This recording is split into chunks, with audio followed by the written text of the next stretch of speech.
now that we know how to write each and every hiragana. We have talked about pronouncing each kana individually. Let's talk about how to modify sounds and the rules that will be applicable on word formations thereon. Recognize all the variants of different hiragana as well when typed. For example, as long as you know the general shape of E, no matter how it is written, you will know that it's E. Same for the rest of the kana.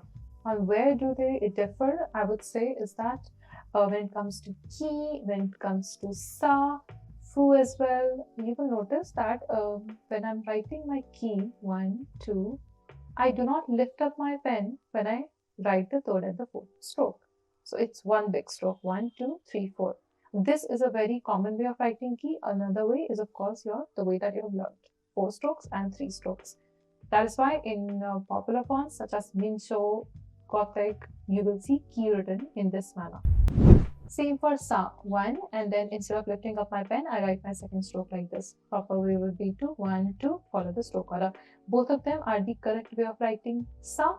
You might see it written like this or might see it written like this. As long as you know the overall shape of sa, you should be able to recognize it.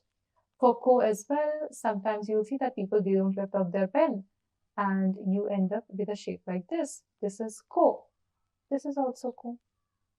As long as you know the overall shape, you will read it as ko only. This applies to all the other kanas. When we talked about na, if you remember, 1, 2, I told you this is how people usually write. Is that because they don't lift up their pen after the third stroke and then write the fourth stroke, they usually go like this. Starting with our first rule is long sound or double vowels. What do I mean by a long sound or a double vowel is that let's begin by learning the concept of mora. Mora, M-O-R-A. You don't have to remember this concept. You can forget about it. It's completely fine. I'm just letting you know about it for now, for you to understand what's happening here. You can completely forget about the technical concept of it later. It takes me a certain amount of time to speak out this a. That time is 1 mora.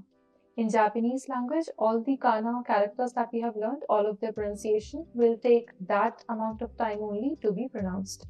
So a, I, u, e, o, ka, ki, ku, ke, ko. All of them will take a certain amount of time only to be spoken out loud.